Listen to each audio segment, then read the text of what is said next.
Well, welcome again. This is the third session on 1 Corinthians chapter 11, verses 3 through 16.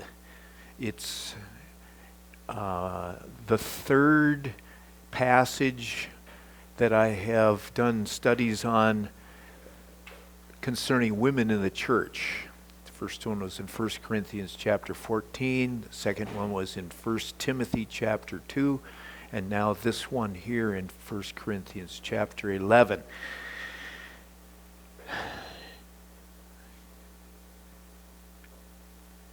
Here is the roadmap to where we're going. We have done the historical context and some of the survey in the Bible. We will be doing, of course, more survey in the Bible, in the entire Bible as we go along.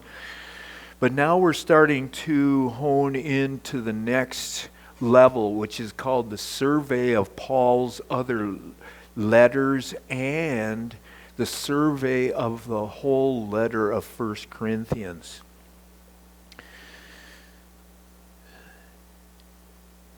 We will be doing a survey of Paul's other letters that have to do with this subject when we get to talking about the overview of the paragraph itself. But right now I want to talk to you a little bit about what Paul has to say that's going to be relevant to those 14 verses in the rest of the letter of 1 Corinthians. Now 1 Corinthians, I want you to just set aside the idea that 1 Corinthians, that letter, is Paul giving wise and fatherly advice to teachable and willing students. Set that aside. Set that aside, because this letter, if you have read it paying any attention at all, you'll see that this letter is a full court press. That there is nothing fatherly about Paul's response, because this letter is a response to letters that have been sent to him. And he's responding to letters that were sent from the people, the church in Corinth, and he's responding back. And I want to point out some things, and I want you to see a pattern in what Paul is talking about. I think that most people think that 1 Corinthians is just kind of a grab bag of random problems that they asked him questions about, and he's giving his wise and fatherly advice about. But that is not true, because if you look in here, you'll see that he is confronting them at every turn. He is correcting, he is rebuking, he is, for example, one thing, he says to the Corinthians in this one letter, he says,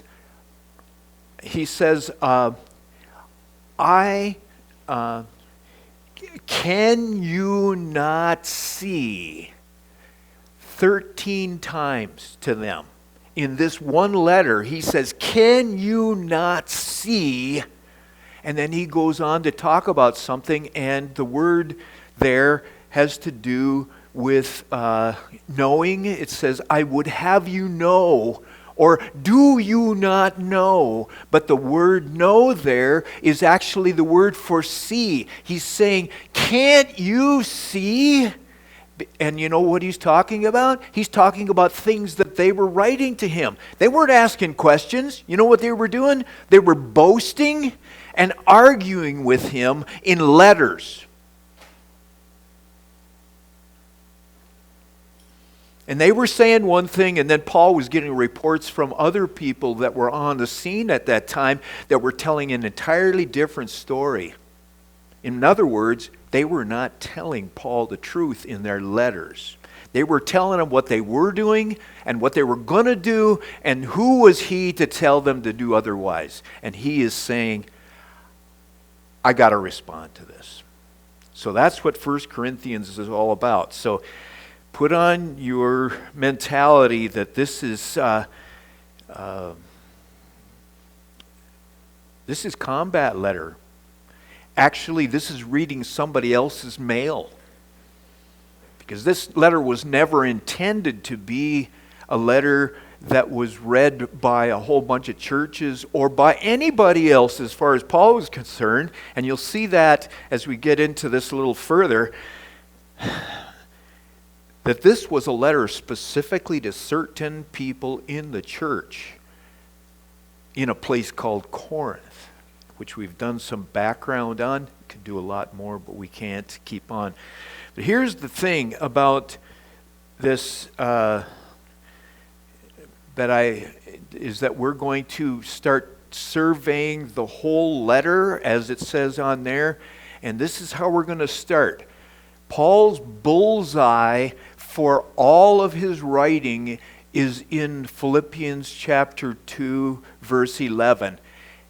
He goes through 5 verses of all that Christ went through from the time he was eternally with God and was God, all the way through his incarnation and sufferings and all that he went through, and the final bullseye and goal of everything that the Father, the Son, and the Holy Spirit did during that whole time is summed up in one half a sentence. It says that every tongue should confess that Jesus Christ is Lord to the glory of God the Father. That's the goal. And when it comes to 1 Corinthians, I think that the bullseye of this whole letter is in 1 Corinthians 10:31. It says, whatever you do, do all to the glory of God. Now, glory does not mean, oh, it's so bright in here I can't see. It means favorable reputation.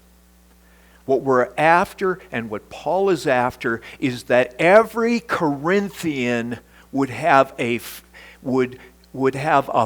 favorable opinion and view of God in Jesus Christ. Because glory is what he's after. And glory means you see me and you recognize me and you totally agree with the way I am. Not the way we are, but the way God is.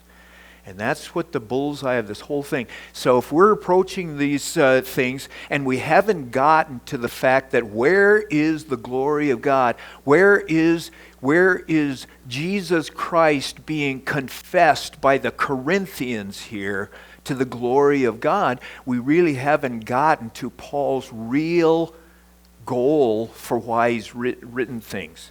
But that's where we're headed. And the first thing we're going to get into is that in the letter of 1 Corinthians, I see a pattern. And I hope you will see it too, is that Paul addresses at least 11 problem behaviors of the Corinthian church, of people in the Corinthian church. He is not saying, there, keep on going, you're doing a good job. In spite of that one little verse that says, I praise you for keeping all these, we'll get to the reason why I think that is, I'll tell you about that in its good time. But right now, he's saying, I identify 11 different things that are keeping the Corinthian onlookers from seeing the glory of God. You are doing things and you are appearing to them in ways that they are having as low opinion of Jesus Christ as they have of their own other gods. Remember I said last time is that they have a very low opinion of their gods. They feared them and they were sucking up to them all the time for favors, but that was not at all what God had in mind for the Corinthians. And And Paul is saying, you do at least 11 things and you appear to the pagans around you in 11 different ways that are canceling out the glory of God. And here they are. Let me show you these, and you might see more, but here they are. In 1 Corinthians 3:3, it says, where there is among you envying and strife and divisions, are you not carnal? And that word actually means flesh men. And walk as men. And walk as men means staying in step with the world. And staying in step with the world is going to cause unbelievers to conclude that Jesus makes no difference. If you're a product of Jesus Christ, then ho hum.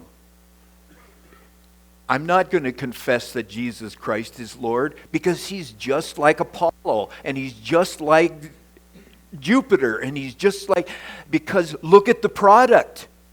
Where there's envying and strifes among you, staying in step, you're just doing what the rest of the world does. You're just doing exactly what they do.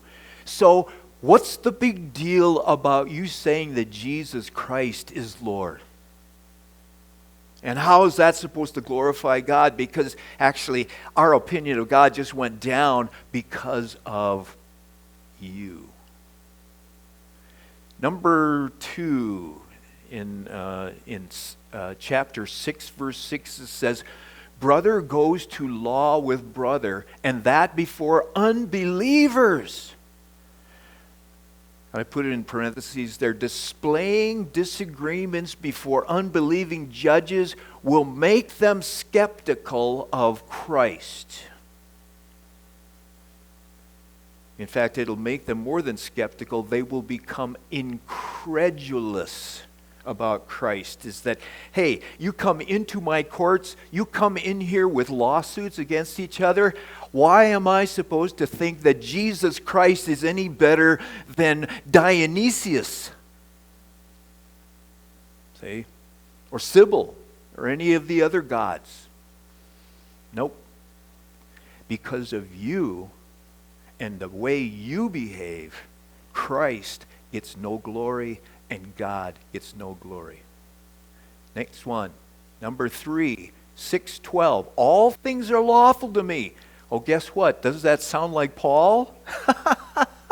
I think he was quoting them because he had heard what they were really saying.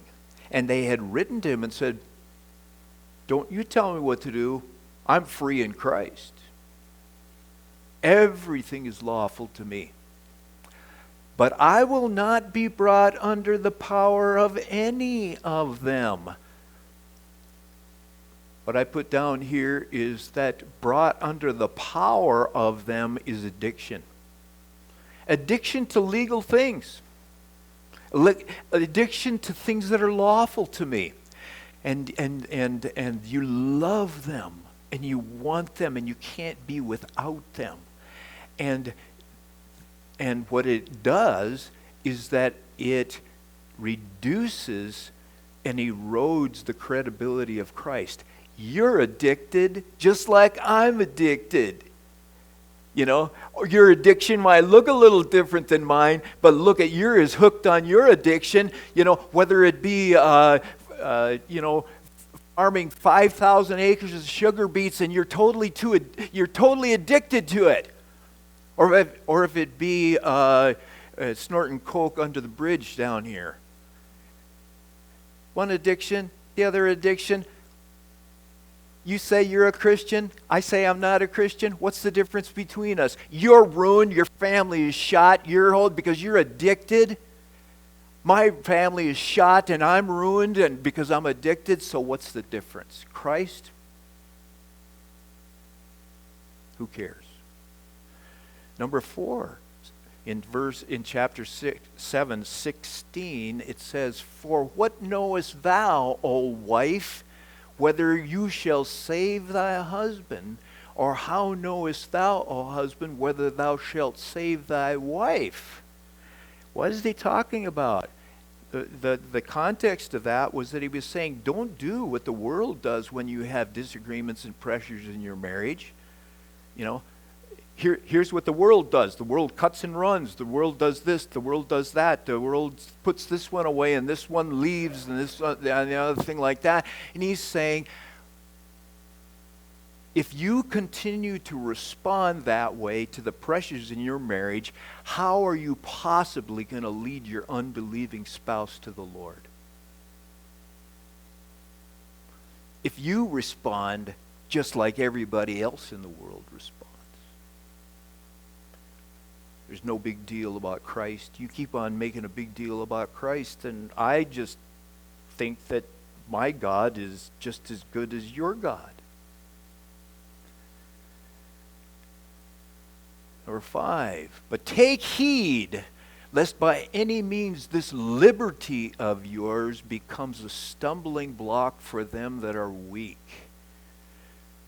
For if any man see you, and here is again this thing, if any man see you, who's going to see you? The pagan onlookers, the unbelieving skeptics and cynics. They're the ones that are going to see you. Hell, I'm always freaked out by how much my neighbors know about me. And if you think that you're leading a private life in your neighborhood, you're the only one that believes it. And if any man see you which has knowledge sitting in the idol's temple. Okay? So here we've got somebody who's saying, I know that sitting in an idol's temple is no big deal because Jesus is my Lord. This is just a place for me to eat. This is just a cafeteria. They will say, displaying pagan behaviors to pagan observers, what's that going to produce? You're just like me. You know? What's good for you is fine for you. I've got my own thing, thanks. You eat here, I eat here.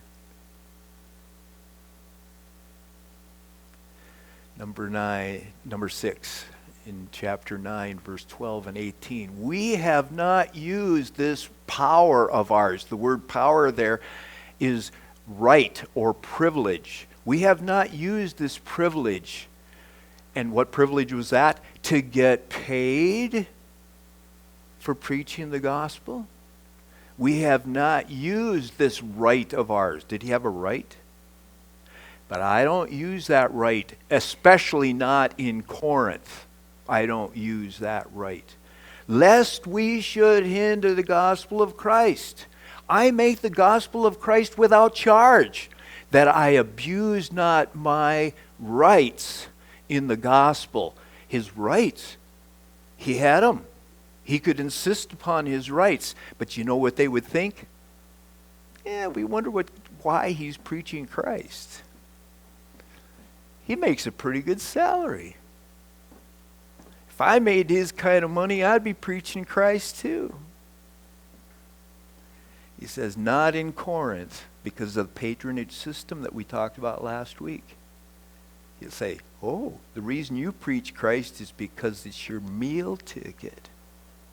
And he says, I'm not taking one dime from Corinth because it would hinder my credibility in preaching to those that are cynical and up to their neck with God's already. Next one is in 9:19. Though I be free from all men, yet I have made myself servant unto all, that I might gain the more. And gain means to win. And if you're going to win somebody, you better be winsome, right? Anybody know what winsome means? Okay. Well, Paul says that in verses 19, 20, and 21, you know how many times he says that I might win them, that I might win them, that I might win them, that I might win them. 6 times in 3 verses he says that I might win them. How does he do it? By getting a better band? He says, I've made myself servant unto all. Servanthood will increase the credibility of the gospel in the eyes of the unsaved. Insisting on your rights will decrease your credibility in the eyes of the unsaved. This is the things that Paul was putting them up against the wall with these things. And I'm not even done yet. Look at here, number 8. I keep my body under control is what he's talking about, lest after I have preached to others, I myself might be a castaway. Now, castaway means be disqualified. Who would Paul be disqualified by if he didn't keep his appetites under control? He's going to be disqualified by God? To hell with you, Paul. No. He's going to be cast away by the people that are watching him that he has preached to. He has preached. Now, they're no dummies. They're going to say, just because you say doesn't mean it's necessarily so. I'm waiting to see what you do. Because that's where facts lie, is what you do, not in what you say. I don't want to be a castaway. I would only be disqualified because of lack of self-control, and that I'm a preacher that has no credibility with the onlookers around me because I don't control myself. Number 9, chapter 10, 28 and 29. If any man say to you, this is offered in sacrifice unto idols, what are you supposed to do? Eat it not. Why? Because you'll throw up. No. I tell you what, they had the best cafeterias in the whole area. They were the capital city of Achaia, which is a state in itself. They had good food.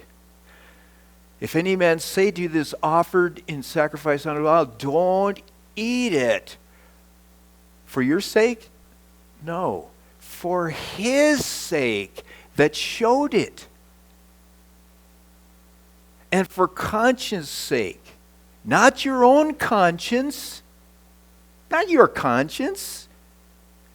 His conscience. But the conscience of the other.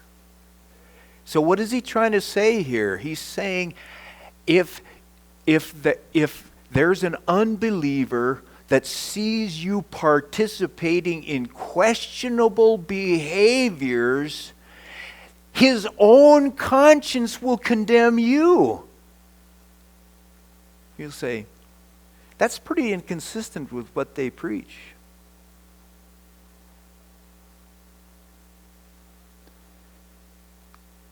The believer's conscience will condemn the Christian's behavior as inconsistent with what they preach. Paul, no wonder they didn't like Paul. He wasn't patting them on the back and saying, now, let me give you some fatherly advice. He was saying, you.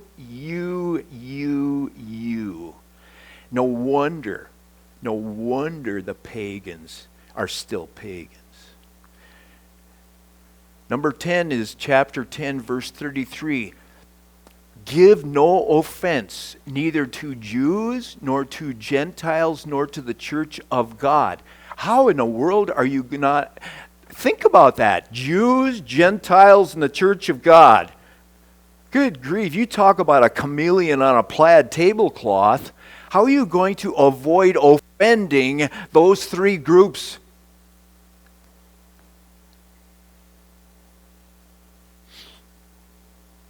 But here's what's at stake. Give no offense neither to Jews, Gentiles, nor to the church of God, that they may be saved. That they may be saved. He says, and it's been puzzling to me over time and everything, but I'm starting to get it because, see, he's saying, whatever it takes so that when I speak to them about Jesus Christ being Lord, and I am in the process of raising their opinion of God Almighty to the level that it should be, I do not want my obnoxious behaviors and appearance to get in the way so that they can't really believe it. All three groups. Number 11. If the whole church is come together and all speak with tongues, and there come in those that are unlearned or unbelievers, who do we got? Unlearned and unbelievers in Corinth. Skeptical, God-weary, pagan, religious people. That's what there was in Corinth. You're not talking about somebody from the Black Forest of Germany here. You're talking about streetwise, culture-wise, skeptical people here. And so if they come into your meeting, will they not say, and that is report, and we'll get to report later on in 1 Corinthians chapter 11, will they not report that you are mad? And here's what I have been looking at. I started studying the gifts of the Spirit when I was but a child. Started running into some of these things going, whoa, what are they talking about there? Mad doesn't mean insane. Mad means you are in an ecstasy of worship to the gods. One of the things that they did in that ecstasy of worship was all speak in tongues at once. Didn't know that, did you? It's because you don't know Corinthian culture of the first century. Speaking in tongues was no new thing. Nobody was dropping their jaw at speaking in tongues. They were saying, you're worshiping your God the same way we worship our God.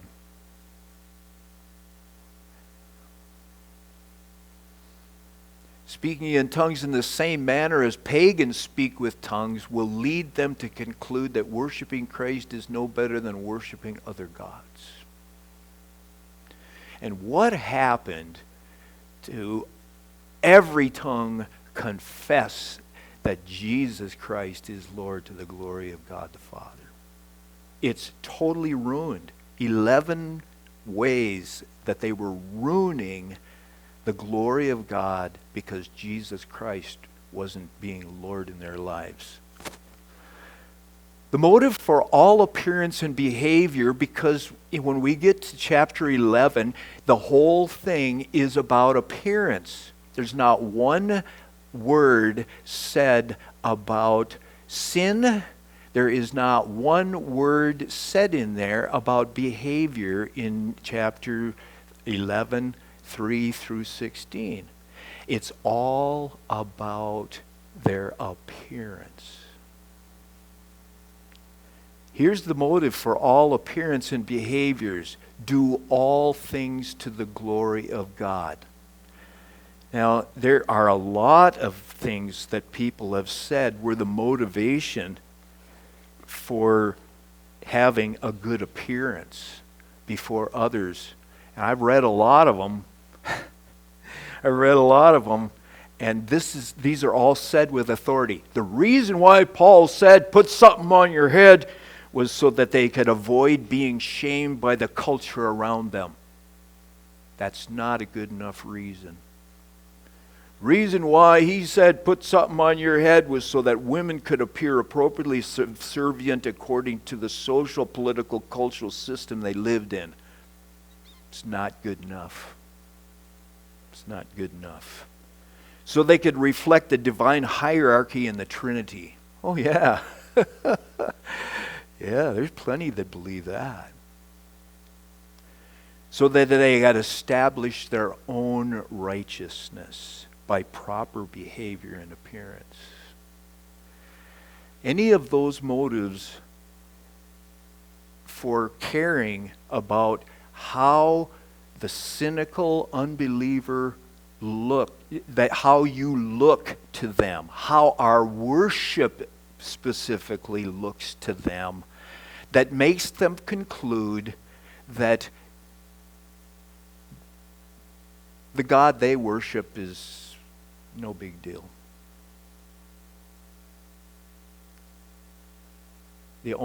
Because any motive that says other than that tries to establish something by your appearance, is going to lead to self-righteousness. It'll lead to fear of man and pleasing man. It'll lead to a need to control others, legalism, fault-finding, pride, withdrawing yourself from fellowship, cutting others off from fellowship. The only reason to care about the appearance that we show to the pagan world is so that it can glorify, it can raise their opinion of God. Raise their opinion of God from way down low, like their opinion of God is now, to way up high where it truly is. Peter says it best, keep your behavior excellent among the Gentiles. Rock just preached on this a couple weeks back. Keep your behavior excellent among the Gentiles, so that as they observe your good works, notice it doesn't say so as they hear what you say,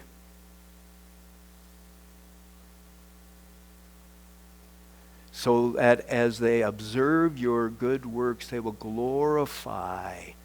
In other words, they will spread a true and high reputation of God. They will glorify God.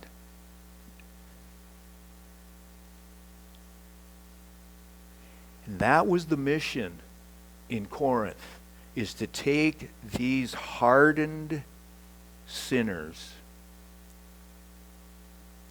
that were way over their heads and eyeballs in God's already, and God activity already, and raise the reputation of God up far beyond what they thought God was like.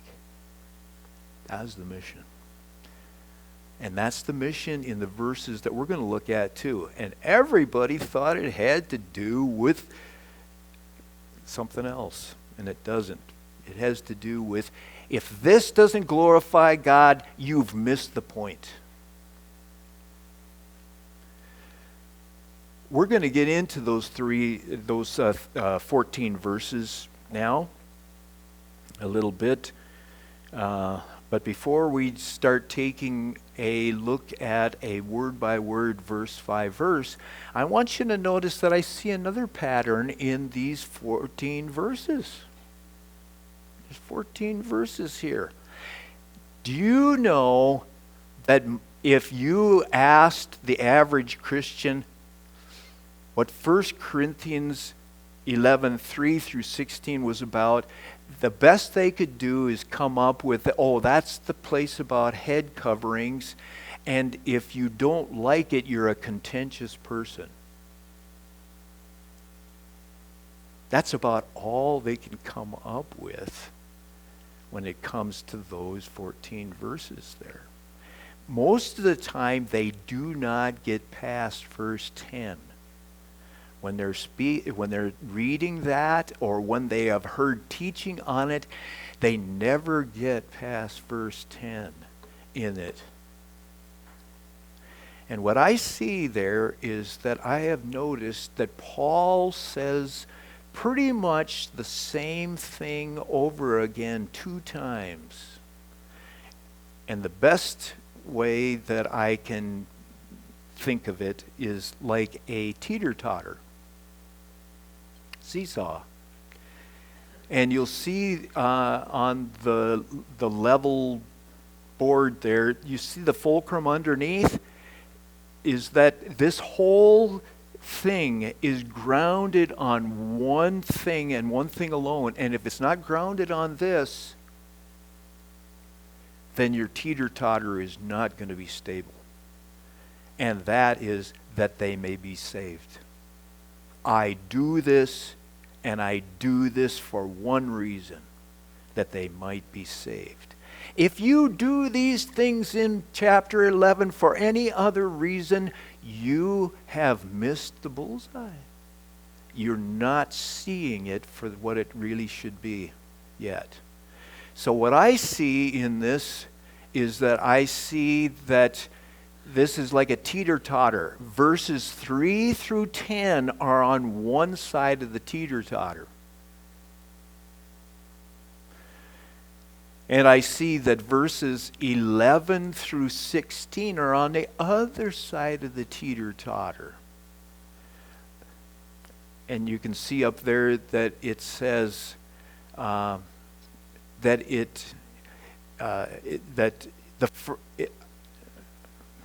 see if this thing will work here. Let's see. Can I do this? Oh yeah, I can do it. I can only do it for myself. I can't do it for you guys. Well, okay, on the left side it says the first part of the story. But that's only the first part of the story. Interestingly enough, that's the only part of the story that anybody can remember. Nobody knows what the rest of the story is on the right-hand side. There. 11 through 16. Very difficult for you to dredge up by memory anything about those verses, except for you're a contentious person. And so the first part of the story is 3 through 10. Second part of the rest of the story is second part. On the left-hand side, we have Corinthian honor, shame, cultural perspective in verses 3 through 10. I'll explain a little bit. I'll explain this as we go along, but this is just the visual that I want you to get a hold of. On that left-hand side, we're talking about a patriarchal collectivist beliefs. If you weren't here last week, you don't know what I'm talking about. But for those of you that are, you'll realize that when you start looking at those verses, you'll find out that everything in there is patriarchal and collectivist. And it's honor and shame, honor and shame, honor and shame, honor and shame, honor and shame through the whole thing. Remember, they would kill or die to maintain their honor or to avoid being shamed. On the right side, on the other hand, we have the Lord's love of Christ. The love of Christ controls me perspective. And we have the mutual individualist beliefs on the right side of the teeter-totter. They pretty much balance themselves out if you read it carefully. The whole thing, the fulcrum of this teeter-totter, comes down to one word in the very middle of the paragraph. And that word is, as you can see on there, Rocky did a nice job here. The word is nevertheless. You know what the word nevertheless means? It means, okay, da-da-da-da-da-da-da. However, regardless of what has been said already, there is this, and this.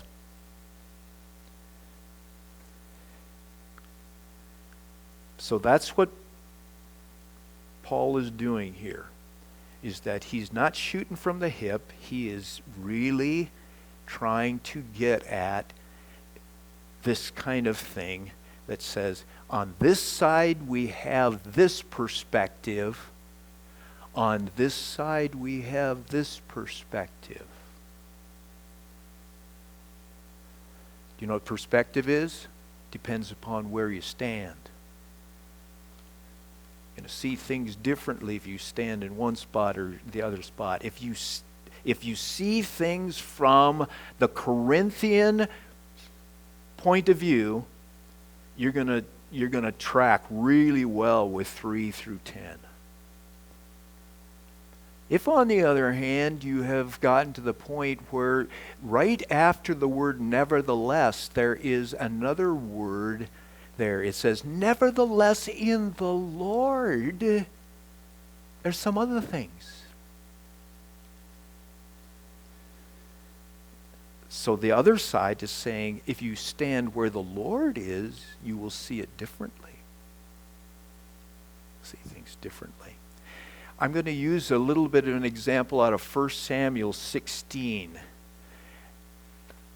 Here's what the example is. It's a mini example of what I'm talking about here in 1 Samuel 16. You can see it written up there. The verse simply says, and you all know it, man looks on the outward appearance, but, which is the same thing as nevertheless, in spite of what man looks at, the Lord looks on the heart. It's a parallel with 1 Corinthians, this passage, this paragraph here, where what we have on the one side is we have the way man looks at it, and he always looks at one thing, the outward appearance, and what he's after is to gain honor or to avoid shame. Man looks on the outward appearance. Isn't that exactly what was going on with Samuel? They were looking for who was going to be the head. Who's going to be king? Who's going to rule? Who has authority here? And that's what you'll see on that side of it. Is you'll see an looking on the outward appearance, and that way I prove that I'm the king. And the Lord said to Samuel, he says, but in spite of what man thinks, there is in the Lord perspective also, because the Lord does not look on the outward appearance. He is looking at the inward heart motives. And I hope that as we go through this, you'll see that exact same thing playing out in these 14 verses here as we head into this. All right.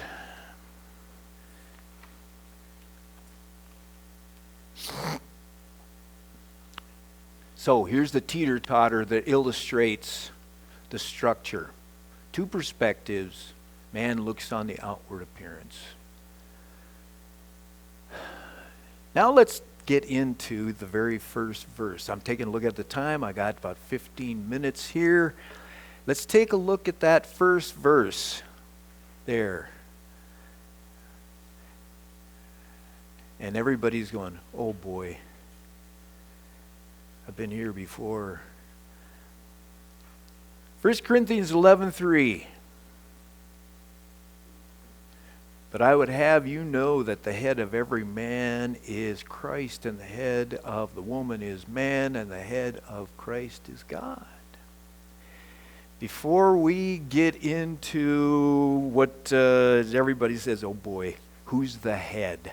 Who's the head? Now we're back to Samuel again. See, who's going to be the head? See.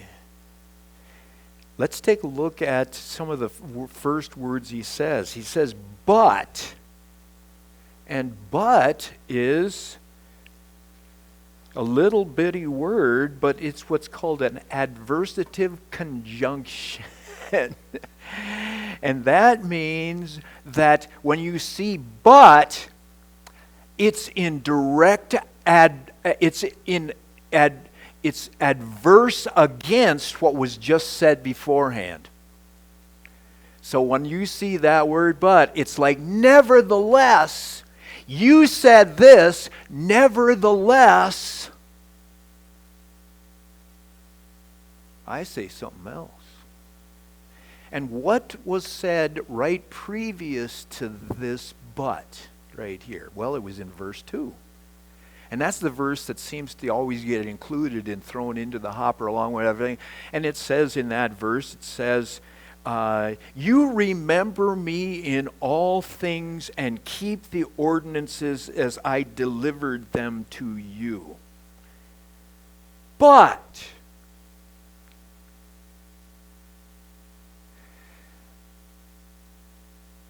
that's what they said to him. They said to him, we are keeping all the ordinances. It wasn't Paul saying, I see you're keeping all the ordinances. They wrote to him and they said, we are keeping all the ordinances. What's the rest of the story on that? Come on. What's the rest of the story on that? Is that Paul had other sources of information other than their letters. And he knew the rest of the story about them. See, he was getting eyewitness reports about them. And so they said, we're keeping all of your ordinances, Paul, and we really remember you with kindness. Wonk, wonk, wonk, wonk, wonk. So what Paul writes back is he says, I acknowledge that you say that you are keeping all the ordinances, and I will give you as much praise as is sincere for that. But there was the official, we keep all the ordinances, and then there was the unofficial, that you know what? But there's some things wrong here, and this is the 12th of the 11. I said there's 11 things. Well, here's the 12th of the things he was nailing their hide for. Okay? And this will take a little while to unpack. If you were expecting a really fast answer, I want to be careful what I do here. So, the but is there for a good reason, and it means a lot. Everything is not well in their gatherings together when they prophesy and pray. Because this passage here is not about marriage. This passage is not about government. This passage is not about the Trinity.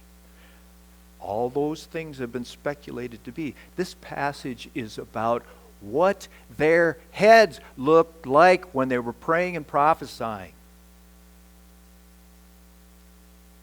Okay? Those other things have been just kind of slid in along the way and said, well, you know, I could take that and I could fuss with it a little bit and I could make it work so that I'm the head.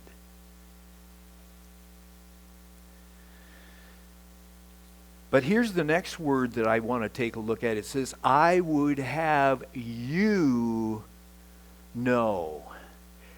And this is that place where this is 13 times in this letter he says, don't you see? Can't you see? Or he says, I would not have you ignorant. See? Which is exactly the same thing as saying, I would have you know, or see, or realize something. There was something that they were deliberately ignoring. They weren't innocent little students saying, we just don't know. And Paul was saying, well, I would have you know. He was saying, can't you see that you're deliberately ignoring something that is far more important than your agenda? That's what he says it 13 times in just this letter. So who is you? I would have you know. Everybody goes, well, I mean, it's addressed to the Corinthian church. So, Gary, do you know that the word you, we only have one word, Y-O-U? You know how many there are words for you in Greek? We have a blunt language is what we've got. You got to figure out somehow what you means. But in Greek, it's very specific what he's talking about. And this you here happens to be what's called an accusative you. He's not talking about you, like all of you. He's not even talking about that which you own or anything like that. He's talking about an accusative, and that means not you guys, but you. A specific accusative you. Not you, not you, not you, you. So who is you? Because this is an accusative you here that we could never dream of just by reading English. You say, well, he's the whole church. No, no, no, no, no. Who was writing to him? Was it that big bunch of slaves that were showing up to their meetings?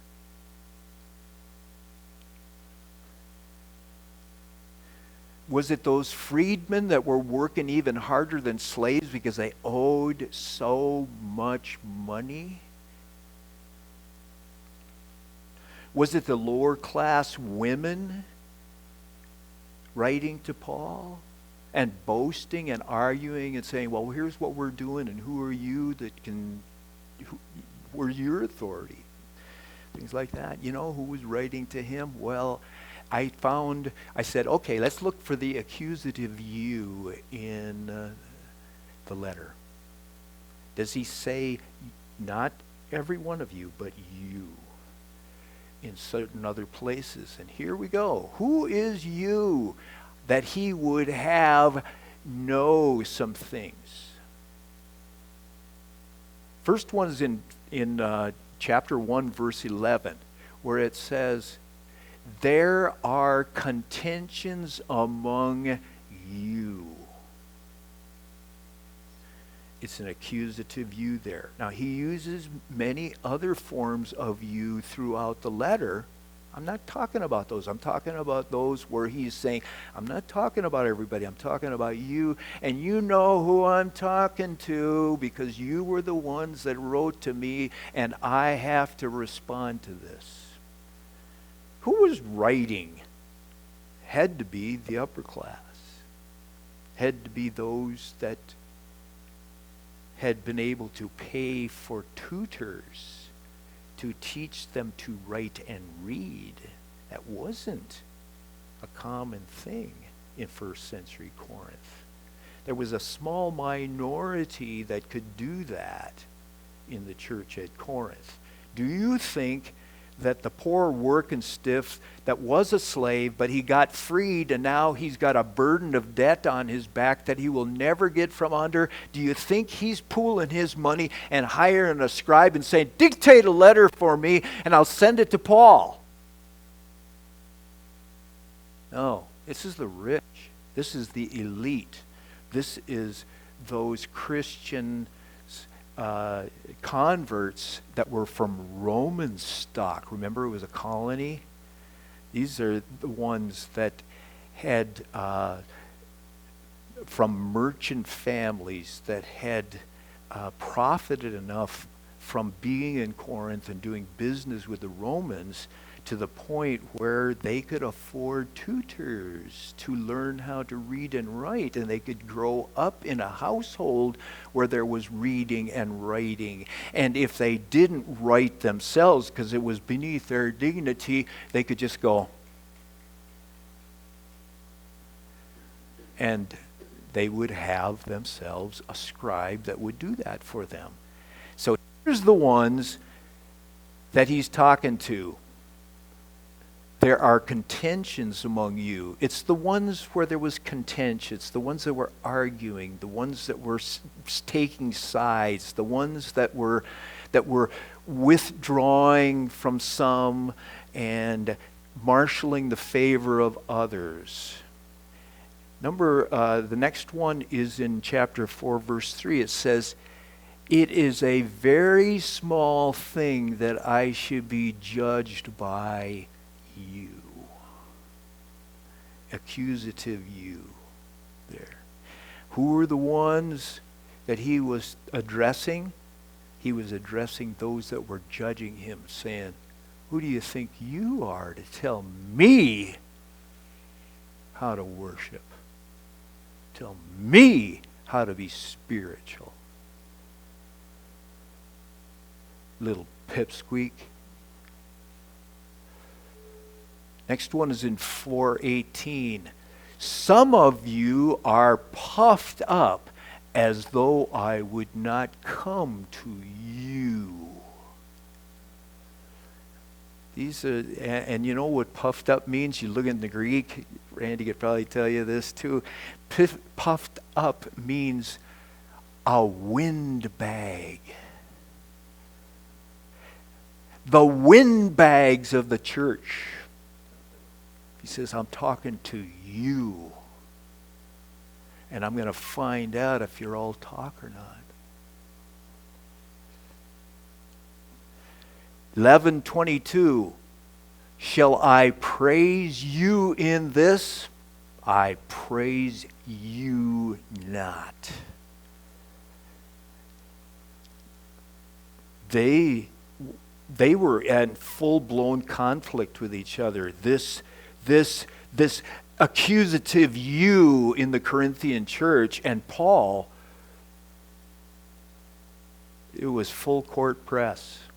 They were writing to him, and he felt compelled to respond back again. Now, he had it pretty tricky. How was he going to present the headship and the authority of an apostle by being the servant of everybody, when they thought that apostleship meant putting everybody under your heel and grinding, because that's the way it always was in their religion before.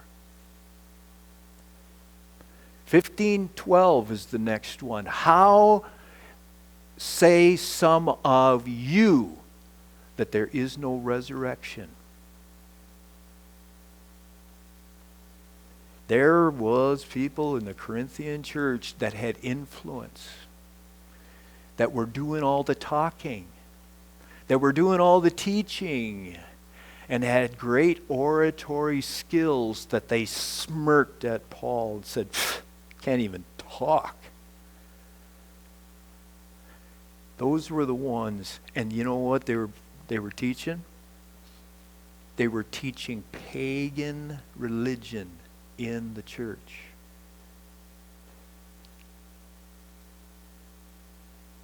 Pagan religion in the church. So that's who you is that he wanted some people to know about. And he goes about it in a really strange way, wouldn't you say? And I have about 1 minute left, so I'm going to just say this. This little verse here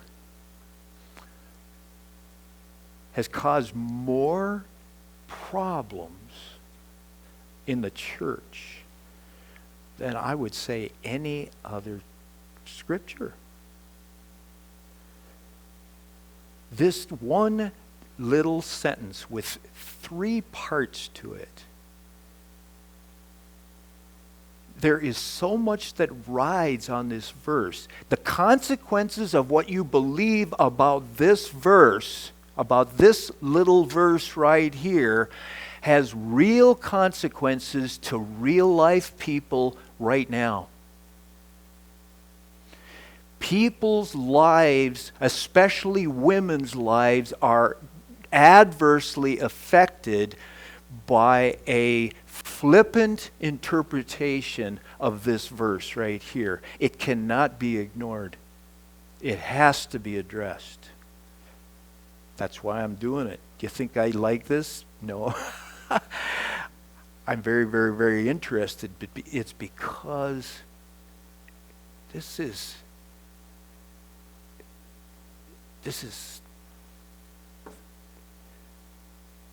been really misused a lot, and we'll get to that next session.